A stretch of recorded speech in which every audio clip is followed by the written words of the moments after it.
Por eso te invito a prestar atención, por favor, porque entramos en estas 110 jornadas y vamos a ver el sexto tema sobre la característica de los llamados. En realidad hablamos de llamados porque solemos decir, generalmente es un llamado de Dios. Dios lo está llamando, se nota que Dios lo ha llamado, porque hay una diferencia muy grande entre quienes son los escogidos o los que ya han asumido una actitud de llamamiento, como que le han dicho a Dios, heme aquí, Señor, cuenta conmigo, yo quiero entrar en un camino serio contigo, por lo tanto te pido que me uses, quiero crecer, quiero madurar, quiero ser un instrumento útil. Bueno, todo eso, los de afuera, los que estamos observando y principalmente los líderes, podemos llegar a decir, se nota que Dios lo ha llamado. Se nota que Dios tiene un propósito con esa persona porque ha aceptado lo que Dios está haciendo con su vida. Mientras hay otras personas que parece como que nunca fueron llamados, como que no oyeron la voz de Dios, como que no están atentos, como que es para otros el tema, pero no para mí.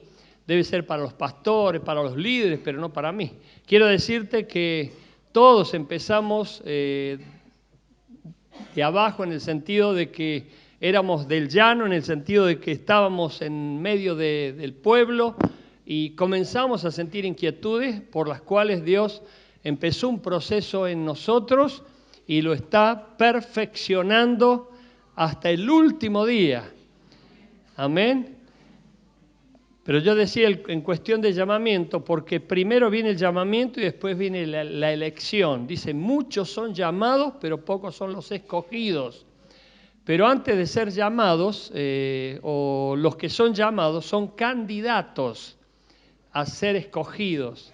Y el ser escogido es el nombramiento, el reconocimiento, la promoción, el hecho de decir, bueno, es evidente que Dios está actuando en tu vida y quiero reconocértelo, de parte de Dios, te digo esto, Dios está tratando con vos y te está queriendo llevar a nuevos niveles para que le seas más útil en su causa. ¿Se entiende, verdad? ¿Por qué digo esto? Porque a veces tomamos a menos las capacitaciones, tomamos a menos las oportunidades que Dios nos da de pulirnos, de depurarnos. Antes de que Jesús entrara en escena pública, porque hay una parte que es anónima y hay una parte que es pública. Hay una parte en la que no te conocen y de repente surgís a la notoriedad. ¿Por qué? Porque estás en la vitrina, estás al frente, estás haciendo algo y la gente te ve. Aunque levantes la ofrenda, no estás levantando la ofrenda porque un día dijiste, bueno, a partir de hoy levanta la ofrenda. No, alguien te escogió. Alguien te recomendó, alguien te promovió, alguien te recomendó. Bueno, valga la redundancia como énfasis. Pero vamos a ver el capítulo 2 de Filipenses, porque estamos reflexionando sobre el libro de Filipenses, la carta del gozo, la carta de Pablo en la cárcel, y no es poca cosa, porque en la cárcel vos tenés tiempo, pero podrías tener tiempo para la queja, para la bronca, para el odio, para el rencor, para los reproches. Sin embargo, Pablo era una fuente de bendición, aún en la misma cárcel, y estaba permanentemente bendiciendo con sus escritos. La mayoría de sus cartas apostólicas fueron cartas carcelarias. Por lo tanto, él no perdía tiempo, todo el tiempo estaba ministrando. ¿Por qué? Porque sabía que su tiempo era corto. Y nuestro tiempo también es corto. ¿Cuántos sabían eso? La vida, dice, pasa volando. Pronto pasamos y volamos. Bueno, miren lo que dice Filipenses capítulo 2, versículo 12. Pablo le escribe a los filipenses, por tanto, amados míos, como siempre habéis obedecido. ¿Hay alguien aquí que siempre obedeció? ¿O hay alguien que se caracterizó por la rebeldía antes y después cambió y fue más obediente? Bueno, aquí Pablo reconoce a los filipenses como que siempre habían obedecido. Y miren de qué manera, ¿no? No como en mi presencia solamente, sino mucho más ahora en mi ausencia. Ocupaos en vuestra salvación con temor y temblor. Es un pasaje maravilloso que nos permite ver la intimidad del apóstol y de la relación que tenía con los filipenses. Y cómo les elogia Pablo diciendo, me doy cuenta que ustedes son obedientes, no porque yo esté presente, porque cuando el gato está, los ratones no hacen fiesta. Pero acá estaba ausente Pablo, estaba preso, no podía estar con ellos y podrían haberse tomado libertades, podrían haber dicho, no está papá, no está mamá, no está el pastor, no está el policía, no está el maestro. Y vieron que en las escuelas cuando no está el maestro se tiran tiza, se empujan y hacen de todo. Yo no era así. ¿Quién no fue así? Todos hemos sido así. Hasta que tomamos conciencia, hasta que maduramos, hasta que decidimos cambiar. Algunas personas todavía no han cambiado. No lo digo por ustedes, es por los que están afuera. Vamos a ver entonces la primera característica de los llamados. Los llamados son obedientes, lo rescata Pablo, lo reconoce Pablo. Y la obediencia es fundamental en la vida cristiana. Es muy importante, muy importante porque Dios la elogia, Dios la favorece, Dios bendice al obediente. Y nosotros tenemos que ser obedientes, pero se aprende la obediencia. Hasta Cristo tuvo que aprender la obediencia por el sufrimiento, y era Jesús.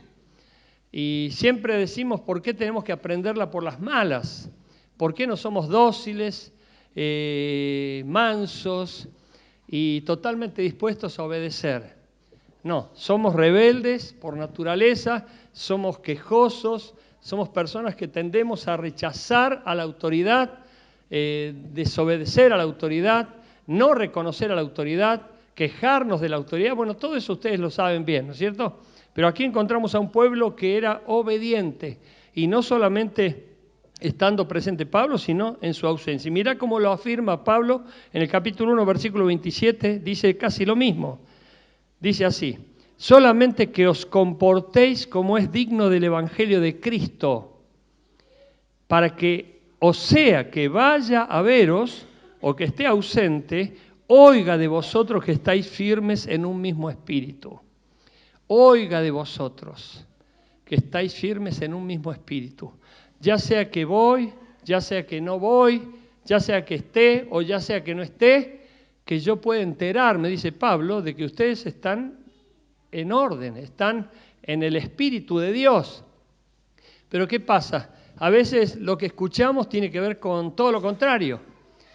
Hay gente que aprovecha cuando la autoridad no está para hacer fiesta. Yo les conté siempre que estaba yo trabajando en arquitectura de la provincia de Córdoba. Yo era dibujante, tenía mi mesa de dibujo y yo me quedaba trabajando. Yo ya era creyente, era cristiano y yo estaba dando ejemplo. Y estaba trabajando y todos los compañeros, varios de mis compañeros, porque había otros, no era el único, ojo, no estoy con esto queriéndome dar la parte, pero había un grupo como de 15 que estaban ahí, dele charlar. Me acuerdo que se sentía el ruido del ascensor, pero parecían que escapaban como rata por tirante. Se sentía el ruido del ascensor que se cerraba la puerta, ¡fum!, desaparecían todos, y todos estaban en la mesa de dibujo, todos bien ordenaditos. Llegaba la arquitecta, que era la directora del área, y todos estábamos bien, trabajando, todos bien, pero habían pasado, qué sé yo, como media hora charlando, hablando. Bueno, no quiere decir que no haya tiempo para la recreación, pero hay tiempo para trabajar y hay tiempos para descansar y hay tiempo para todo, dice la Biblia. Pero cuando estamos sujetos y bajo un orden que se nos ha establecido, tenemos que cumplir y dar el ejemplo en ser diferentes. ¿Por qué? Porque obedecemos. Amén. Y esto tiene premio, ¿Por qué? Porque la gente se entera, la gente sabe todo y la gente comenta todo. Por eso dice, espero oír de ustedes que si yo no estoy, estén portándose bien y que están todavía manteniendo el espíritu. Porque si Pablo se enteraba que hacían todo lo contrario, hubiera sufrido de mucha desilusión. ¿Y qué desilusión es cuando una persona es en la apariencia buena y cuando no está nadie viéndola es otra cosa? Eso tarde o temprano se descubre. Por eso cae muy mal cuando una persona, ante la presencia de la autoridad, es una persona ordenadita, seria, responsable, consagrada, pero cuando no está la autoridad es chabacana, bocón y habla mal. ¿Por qué? Porque no está la autoridad que pueda ejercer control o restricción. Yo me acuerdo y les conté también que una vez en el seminario estábamos en una pieza y éramos todos seminaristas, o sea, futuros pastores, y había un muchacho que hoy no es pastor, ni siquiera, no tengo ni idea ni dónde está, perdí hace mucho tiempo el contacto con esta persona, pero estábamos allí charlando, éramos 7 y todos estábamos en 4º año ya, y él hablaba mal. Se zafaba, se le escapaban palabrotes y todo el tiempo como si nada. Y yo le digo, che, cortalo, por favor. Le digo, cuida tu boca. Y se sorprendió. Le digo, no, en serio, te lo pido, por favor, porque no es correcto que estés hablando así. Pero miralo, mírenlo. Dice, acá estamos entre nosotros, me dice. Y yo le dije, mira, lo que vos sos acá lo vas a hacer afuera, así que tenés cuidado, por favor. No sé dónde está esa persona, sé que no fue nunca pastor, pero todo eso se sabe, todo eso se difunde. No es que yo se los cuento ahora, pero ustedes no saben ni siquiera quién es. Pero todos los 7 que estábamos allí sabían perfectamente. Imagínense que esa persona después se da de santo, se da de puro, se da de virtuoso, se da de íntegro. ¿Cómo queda? La gente inmediatamente dice, ¿de dónde salió este? Nada que ver con lo que dice, es lo que vive. ¿Están siguiendo el tema? Por eso Pablo trata un tema muy, muy importante. Dice aquí, y vamos a ver el tema de la autoridad. Ustedes ya lo saben bien, ¿no es cierto? No hace falta que yo les repita de nuevo, porque ya hasta algunos me dirían, ¿dónde está el texto lema que habla sobre la autoridad y que nos enseña todo lo que tiene que ver sobre la autoridad en Romanos, capítulo 13, muy bien, capítulo 13. Del 1 al 6, ahí trata el tema de la autoridad. Grábenselo bien, Romanos capítulo 13, del 1 al 6. No voy a tocarlo en este momento, pero voy a mencionar esto. Cuando la autoridad está presente, miren, presente sin conflicto, inspira respeto, seguridad y protección. Estamos hablando de una autoridad presente sin conflicto. Pero no estoy hablando de que la autoridad tenga conflictos, además que puede llegar a tenerlo, obvio, porque no hay nadie perfecto. Si vos creés que yo no tengo problemas, bueno, estás equivocado, todos tenemos problemas, pero el tema no es tener problemas, sino cómo lidiar con los problemas. Porque mientras estemos en este mundo, sufriremos corrupción. En el mundo tendréis sufrimiento, mas confiad, yo he vencido al mundo, dice Jesús. El problema es cómo lidiar con los problemas. La cuestión es cómo lidiar con los problemas. Por eso, toda autoridad puede tener conflictos, pero los tiene que arreglar con Dios. Pero no me estoy refiriendo a ese tipo de conflicto, sino al conflicto que las personas tienen con la autoridad. Miren lo que vamos a decir a continuación. Cuando las personas tienen conflicto con la autoridad puede intimidar, puede incomodar o hacer sentir opresión. Pero si no tiene conflicto con él, ya puede ser motivo de tranquilidad. Se los quiero explicar, es muy importante este tema. Porque cuando vos tenés un problema con la autoridad, según lo que nos enseña Romanos, ¿con quién los tenés al problema? ¿Con quién lo tenés? Con Dios. Porque no hay autoridad sino de parte de Dios. Y hay personas que no entienden esto. Por eso el problema que la mayoría de las personas tienen es que ven al hombre y se quedan con el hombre. Y lo aprueban o lo desaprueban al hombre. Pero no saben que por encima de la autoridad está Dios siempre. Porque no hay autoridad sino de parte de Dios, te guste o no te guste. Pero aquí viene el tema. Cuando nosotros hemos crecido sin autoridad o con un conflicto con la autoridad, ya sea porque nuestros padres fueron crueles, sádicos, abandónicos o permisivos, o muy estrictos, o muy liberales, o blandos, o flojos, llámale como quieras llamarle, todo eso genera en nosotros un conflicto con la autoridad. Es como que no podemos ver a una autoridad porque no tenemos nada claro sobre la autoridad aquí. ¿Me entienden? Hay chicos que ven a la policía y salen corriendo. ¿Por qué? Porque crecieron en un entorno donde se hablaba mal de la policía. Hay gente que ve a una autoridad y lo mira así como diciendo, no me vaya a pegar. ¿Por qué? Porque considera que el papá, quien era autoridad, le pegaba. Bueno, todo eso trae reflejos de nuestra vida y hace que nosotros no tengamos un concepto claro de autoridad. Hay gente que evita tener relacionamiento con la autoridad, por lo menos saludarlo. Hay gente que no le importa la autoridad, ¿por qué? Porque siente que la autoridad le oprime o le va a corregir. Cuando yo le digo, quisiera hablar con vos, ay, ¿qué hice, pastor? ¿Qué hice, pastor? ¿Qué hice? ¿Por qué tenés necesidad de hacer algo para que quiera hablar con vos? Pero a veces el concepto que tienes, me va a retar, o me van a castigar, o qué hice mal. No tenés que pensar de esa manera. Nosotros tenemos que tener una relación con la autoridad correcta, por más que no nos simpatice, porque no tenemos obligación de simpatizar con todos, pero sí tenemos la obligación de sujetarnos a toda autoridad. A menos que la autoridad nos diga robar, ahí sí que tenemos que rebelarnos. Pero generalmente la mayoría de las personas se rebelan con cosas que no tienen nada que ver con cosas corruptas o malignas, simplemente porque no me gusta lo que me dijo o no me gusta cómo me habló. Y esas son las tonterías que permiten que una persona termine condenándose y raliándose y sufrir cuando no tendría que hacerlo. Cuando la autoridad está ausente, está en espíritu también. Está su ejemplo, sus órdenes, mandamientos o demandas. Pero hay personas que dicen, no está la autoridad para verme. Uy, faltó la autoridad, por lo tanto no está el policía, pues robemos. Pero acordate que está Dios viéndote. Acordate que Dios está todo el tiempo viendo. Y además todo eso se sabe. Todos se enteran.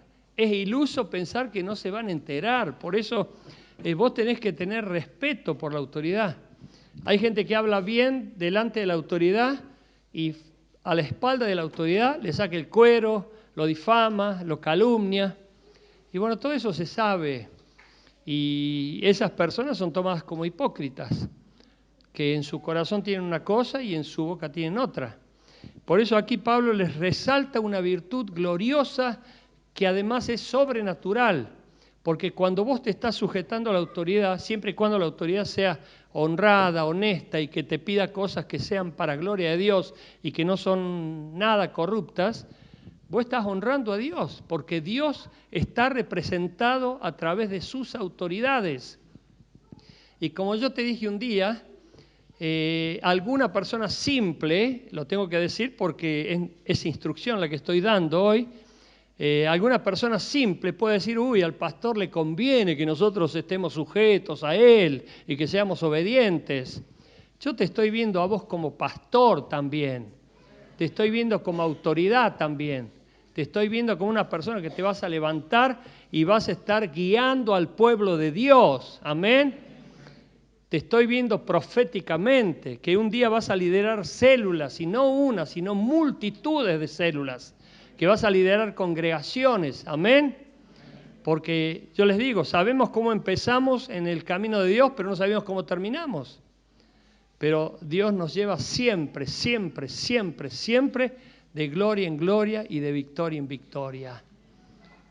Porque Él tiene un maravilloso presente y futuro para nosotros, si nosotros decidimos entregarnos en sus manos.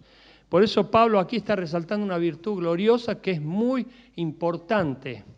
Miren, cuando yo viajé a Estados Unidos hace muchos años, estaba en Texas y visité la iglesia, una de las iglesias más grandes de Texas, que era la iglesia sobre la roca, todavía está, y grandísima. En aquel entonces tenía como 27.000 miembros y hoy debe tener como 35, 40.000 miembros. Es enorme ese templo y multitudes de personas. Allí tomé contacto con el curso famosísimo de Watchman Nee, Autoridad Espiritual. ¿Se acuerdan algunos de los más antiguos de esta iglesia? Inmediatamente lo traje y lo pusimos en el currículum de nuestra institución para formar obreros y obreras de Cristo.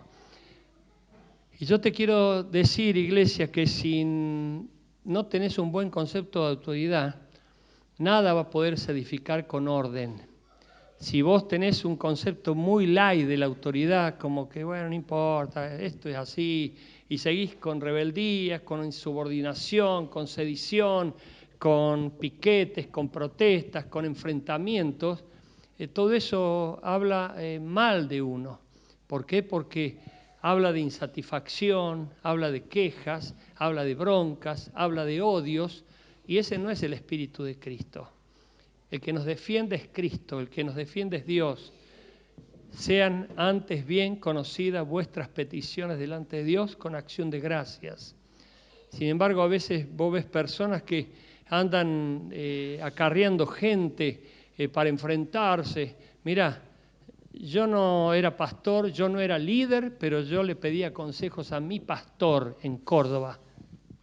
Y yo le decía, mire, pastor, en el trabajo me están queriendo llevar a un paro y yo, si bien quisiera ganar más, no quiero quejarme como ellos, quisiera realmente ser diferente porque yo soy cristiano, le decía.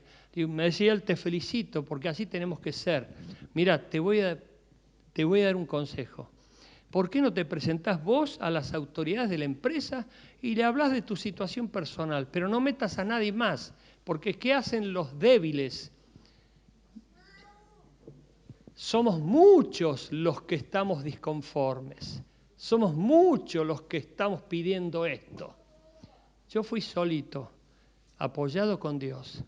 Y con Dios somos multitud. Y me presenté al ingeniero y le dije, mire ingeniero, sinceramente yo estaba a cargo de mis padres, yo estaba manteniendo a mis padres, estaba solo allí, mi hermano se había venido a Buenos Aires y quedé solo al cuidado de mis padres. Quisiera contarle mi situación y si usted ve conveniente, yo sinceramente quisiera ganar un poco más. Y me pagaron más. 3 veces fui a hablar y me pagaron más. Los otros se la pasaban con el piquete, con el bombo y lleno de quejas, de bronca. Sinceramente te lo digo, Dios honra a aquellos que quieren honrarlo. Pero si vos sos una persona insubordinada, irrespetuosa, que estás todo el tiempo confrontando y queriendo mostrar las debilidades del otro, los errores del otro, Dios no puede defenderte, Dios no puede bendecirte. ¿Por qué? Porque estás quejándote con insatisfacción, con broncas. Pedile a Dios tu necesidad. Señor, ayúdame en esta situación. Y si vos orás con fe, si vos orás con fe y creés que Dios te escucha, porque si orás con fe tenés que creer que Dios te escucha, tenés que descansar en Él conforme sea la respuesta que te den. Porque si te dicen que no te doy el aumento, ahí me sumo con el piquete, me sumo con el bombo y me voy a la calle y empiezo a hacerle paro. Y ¿te das cuenta la diferencia? Dios pide que nosotros nos contentemos con cualquiera sea nuestra situación. Hay personas que en público te alaban y en privado te critican. Pero todo eso se sabe, todo eso se sabe. Por eso nosotros tenemos que tener mucho cuidado con nuestras actitudes. Cuando la autoridad está presente, obviamente hay orden, pero también tiene que mantenerse el orden cuando no esté la autoridad. ¿Por qué? Porque por más que no esté Dios acá en persona, que lo podamos tocar, palpar y decir, uy, mira qué alto que sos. No, Dios está en espíritu. está su palabra, que es su mandamiento, su estatuto, su ordenanza, su ley. Él dejó dicho tal cual lo que nosotros teníamos que hacer. Ahora, si nosotros decimos, no, no está Dios, no nos ve Dios, yo no lo veo a Dios, por lo tanto no existe Dios y no está en este lugar. Bueno, eso es incredulidad. Y hay gente que cree que porque no está el líder, no se va a enterar. Nos enteramos de todo, no porque seamos omniscientes, pero siempre hay un pajarito o un pajarón. Como dice Eclesiastés, no digas mal del rey, porque aún las aves del cielo se lo harán saber. Por eso nosotros tenemos que tener cuidado y ser respetuosos de la autoridad, reconociendo a la autoridad y honrándola como se merece, dice la Biblia, ¿no? Vamos a ir al segundo punto, muy importante. Los llamados se ocupan de su salvación. Los llamados se ocupan de su salvación. Dice el texto, ocupaos en vuestra salvación con temor y temblor. Y acá quiero hacer una aclaración muy importante. En teología se dice que nosotros hemos sido salvos, hecho pasado, estamos siendo salvos, hecho presente, y vamos a ser salvos, hecho futuro. Como que hay un proceso, pero ya hemos sido salvos. Eso es un hecho que se dio cuando yo acepté a Cristo. Yo reconocí a Cristo, yo le di mi vida a Cristo, le dije a Cristo, entra en mi corazón, llenalo con tu gloriosa presencia. La Biblia dice que en ese mismo día Dios selló nuestro corazón con el Espíritu Santo de la promesa para redención y vida eterna de nuestra alma. Ese día Dios nos puso sello y dijo propiedad privada celestial. Amén. ¿Vieron cuando dice propiedad privada no pase? Bueno, ese no pase es para el diablo. El diablo no puede pasar porque somos propiedad de Dios. Y dice, los he comprado no con cosas corruptibles como el oro o la plata, sino con la sangre preciosa de Jesús. Por lo tanto, hubo un precio altísimo que se pagó por nuestra salvación. Pero nosotros necesitamos ocuparnos de la salvación, porque la salvación tiene tareas, tiene responsabilidades. No es de decir, bueno, ya fui salvo, punto, chao, se acabó. Hoy me planteaban una situación y varias veces me las han planteado a lo largo de mi ministerio. Pastor, ¿cómo es escaso que una persona va a la iglesia un año, se consagra, lo vemos que levanta la mano, salta, canta, llora, se emociona y se sabe todas las canciones de memoria, un montón de textos de memoria y de repente se lo ve en la calle borracho y tirado o haciendo cosas feas, malas? ¿Cómo es eso? Bueno, yo creo que yo no soy quien para juzgar. La Biblia dice que no debemos juzgar nada antes de tiempo. Pero el común denominador de la gente simple, lo primero que piensa es que esa persona está perdida, que esa persona nunca fue salva. Sinceramente, yo no quiero pensar así, porque la salvación es algo que Dios da. Es su soberanía la que administra la salvación. Y si la persona acepta a Cristo, se entiende que ahí empezó un camino. Pero ¿qué pasa si la persona no madura? ¿Qué pasa si la persona no estudia, no lee, no busca a Dios? Esa persona no tiene santidad. Esa persona no tiene bendición. Hay personas que son salvas, pero viven miserablemente como si no lo hubieran sido. Pero llega un momento como el hijo pródigo que detonan y dice la Biblia que toman conciencia y dice, volveré a la casa de mi padre, de donde nunca me tendría que haber ido. Y vuelven y son recibidos por Dios y Dios hace una fiesta para que bendecir ese hijo pródigo. Hay personas en la iglesia que también no se han consagrado. Hay personas en la iglesia que no se han santificado y todavía siguen sufriendo diferentes males. Predicamos el domingo, ¿se acuerdan? Sobre las maldiciones y cómo evitarlas. Personas que al no consagrarse, al no dedicarse a Dios diariamente y no velar por su santidad diariamente, el diablo encuentra endijas, se debilitan se descuidan y el maligno inmediatamente toma lugar en sus vidas. Y esas personas sufren.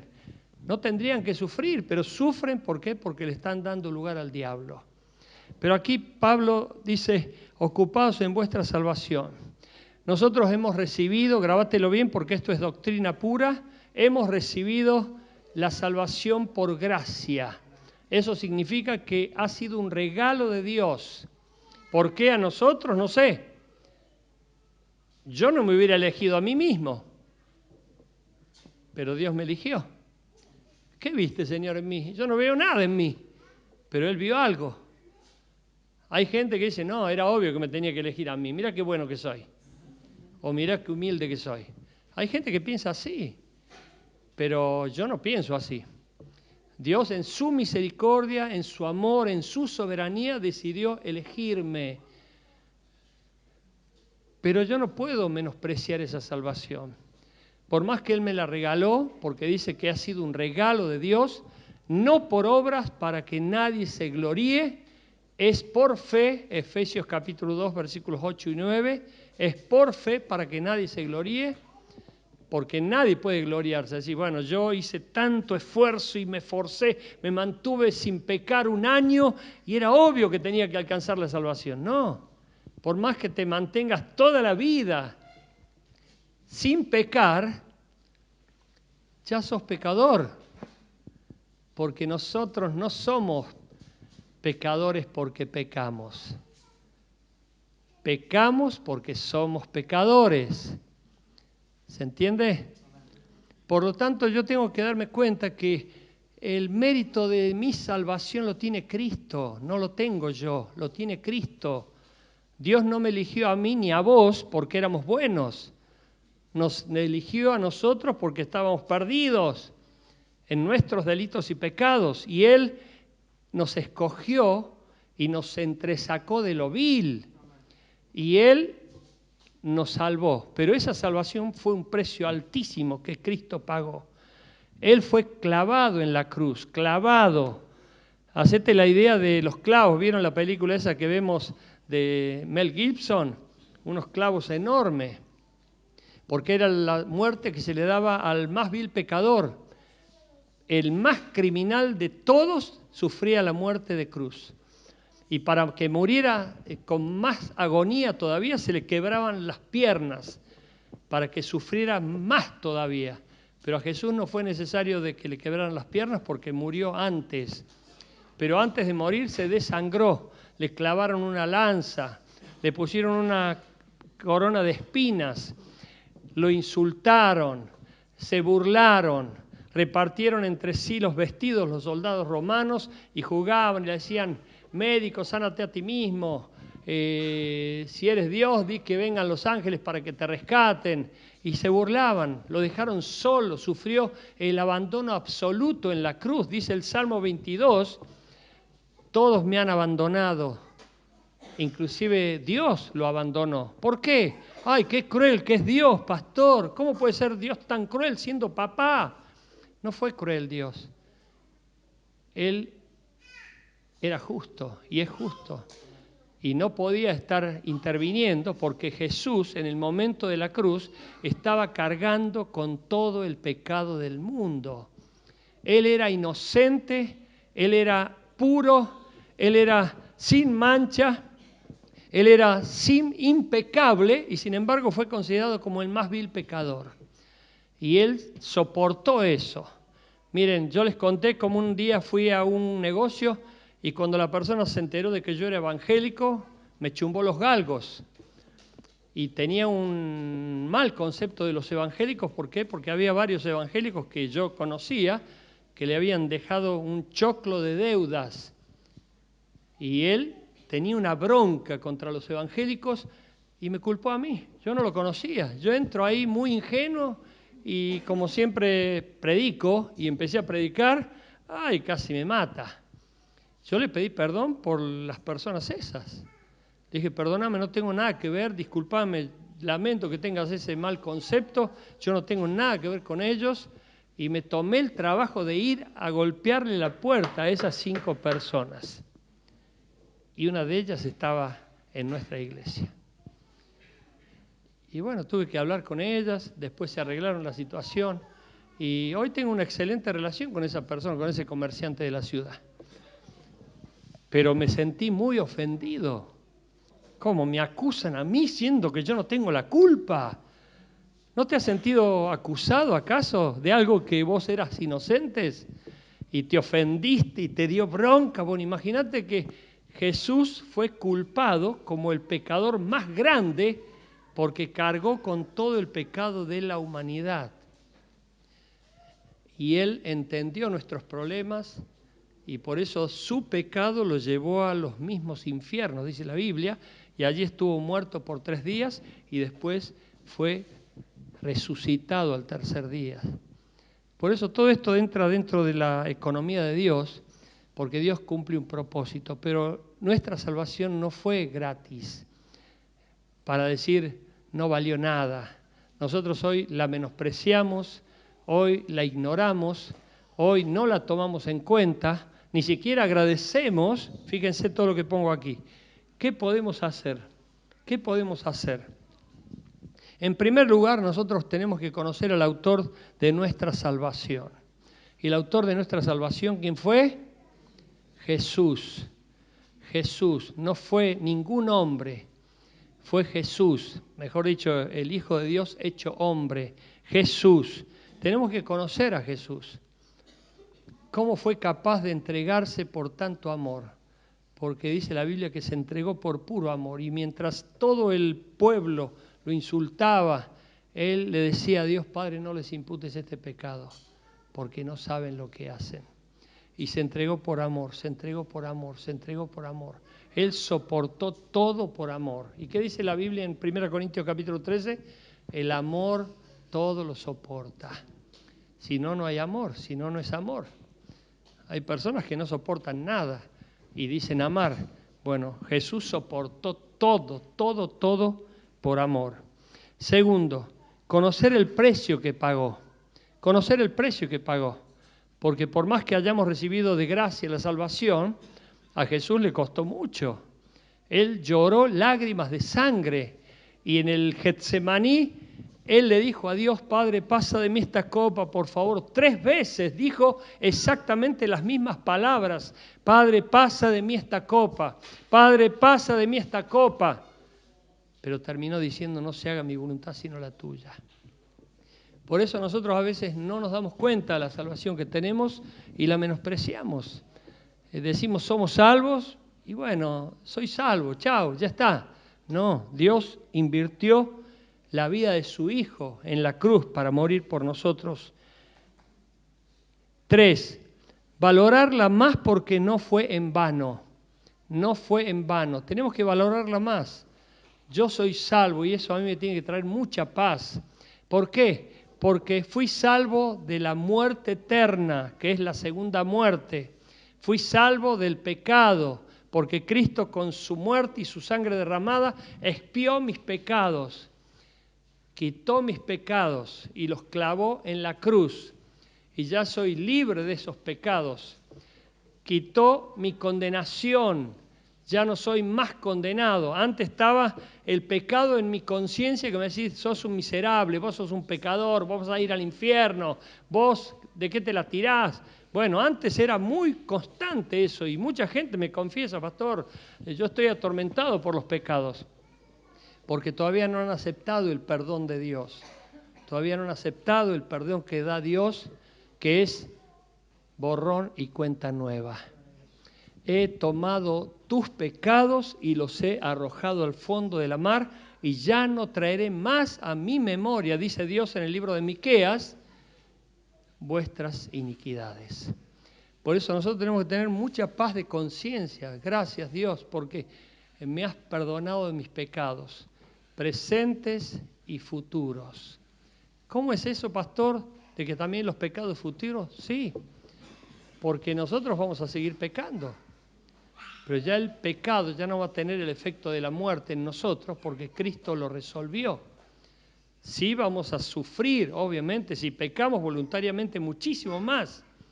Y dice la Biblia que algunos se salvarán raspando porque son necios, negligentes o ignorantes o descuidados, porque cometen pecados y no se arrepienten como debieran arrepentirse. Nosotros les pedimos a las personas que se arrepientan cuanto antes. Si vos cometés un error, inmediatamente pedile perdón a Dios. En los hogares, en los matrimonios, en la familia, si vos ofendés a tu esposa, pedile perdón. Si vos ofendés a tu esposo, pedile perdón. No, pastor, ella se equivocó, ella me tiene que pedir perdón. No importa quién pida perdón, pero que pida perdón y perdone son ejercicios bíblicos muy, muy bendecidos por Dios, porque eso habla de la humildad, no habla del orgullo ni del rencor en la que se montan muchas personas para justificarse y mantener sus posturas cerradas que los terminan raleando, dejándolos solos como perro malo. Bueno, 4, agradecer más. Te agradezco, Dios, por la salvación tan grande que me has dado. Yo le agradezco todo el tiempo a Dios por haberse fijado en mí, por haberme salvado, por haberme librado, por haberme traído paz, por haberme traído gozo, por haberme traído tantas cosas a esta preciosa y amada iglesia, por haberme hecho parte de su pueblo, de su cuerpo, de su familia. No te imaginas cuán agradecido soy. ¿Y hay alguien aquí también? Amén. Gloria a Dios, lo levantaron con mucha seguridad. Aleluya. Y por último, cumplir el propósito por el cual la recibimos. No es que has recibido la salvación para que calientes una silla. Ojo, ¿no? Hoy está calentita porque hace frío. Pero no es como se dice habitualmente, voy a la iglesia a calentar una silla. No, no es esa la cuestión. Nosotros hemos sido salvos con un propósito y ese propósito se tiene que cumplir. Dios invirtió su vida, la vida de su Hijo en la cruz. Cristo murió con tanto sacrificio por algo y para algo. No fue en vano. Tuvo un propósito, salvar a la humanidad. En primer lugar, que habitar el cielo. Pero el mensaje del Evangelio que nosotros predicamos no tiene que quedar en nosotros. Así como alguien te predicó de Cristo para que vengas a la iglesia, vos también tenés que hacerlo con otro. Vos tenés que hacerlo con otro y tenés que librar tu sangre, en el sentido de que vos no sos dueño de que la persona te acepte o comprenda, te entienda o quiera venir inmediatamente. Hoy escuchaba a alguien decir que tuvo un proceso casi de 9 años para recién entender de que tenía que entregar su vida a Cristo. Yo les conté que mi esposa estuvo invitada 3 años por vecinas para ir a la iglesia y después del tercer año, la tercera es la vencida, fue a la iglesia, aceptó a Cristo y ahí, bueno, se convirtió en mi esposa también después y eso es una gran bendición para mi vida. Por eso Dios tiene propósitos y los cumple y entramos todos en un proceso de gloria y tenemos que ser personas con fe para creer que Dios nos está llevando a lo más lindo y lo más glorioso que Él ha planeado para nosotros. Amén. Por eso comenzá obedeciendo, no quejándote tanto, no siendo tan rebelde, no siendo tan persona que hay que repetirte 3 veces las mismas cosas. Empezá a ser una persona dócil, que obedeces porque entendés que la sujeción a la autoridad trae premio y la rebeldía contra la autoridad trae castigo. Porque el primer rebelde fue Satanás. Y eso es en todos los órdenes, porque un chico que no obedece a su papá o un chico que no obedece a su mamá, bueno, va a recibir una disciplina, una corrección, un castigo en el colchoncito, ¿vieron? Bueno, no sé cómo será la disciplina, pero hay cárceles que privan de su libertad a personas que no han tenido orden ni ningún respeto por la autoridad y han infringido la ley porque ellos no respetan la ley. Bueno, aquí tiene que haber ejemplo de obediencia y de respeto a la autoridad en todos los órdenes. Y no tengas temor de que alguien te diga oreja o que alguien diga chupa media, porque eso es muy común en el mundo, porque nosotros estamos representando a Cristo y esos son nuestros principios. Nuestro principio es honrar a Dios por encima de todas las cosas, porque Él nos enseña el valor de la autoridad. Y cuando vos tenés autoridad, escuchá, cuando vos tenés autoridad, cuando vos respetás a la autoridad y te sujetás a la autoridad, no con un fin especulativo, maligno, como diciendo voy a sujetarme porque me conviene, porque si no, no me da el premio o no me felicita. No, vos lo hacés por Dios, porque si lo hacés por Dios, eso va a tener remuneración inmediata, la bendición de Dios y las puertas que te va a abrir. Pero si lo haces con el fin de especular, con el fin de manipular, todo eso tarde o temprano se descubre. Y Dios se va a encargar de hacerlo ver pronto.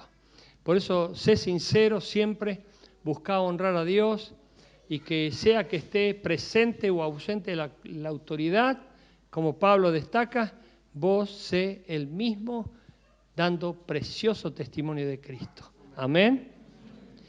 Vas a ver cómo tu vida va a cambiar. Te lo puedo asegurar que van a cambiar tu opinión de vos y te van a abrir puertas y hasta te pueden nombrar supervisor y hasta gerente no parás. Amén. Eso te lo puedo asegurar, porque lo he visto pasar tantas veces a lo largo de mi ministerio y muchas personas que se les ha cambiado la vida por completo. Ponete de pie, iglesia, por favor.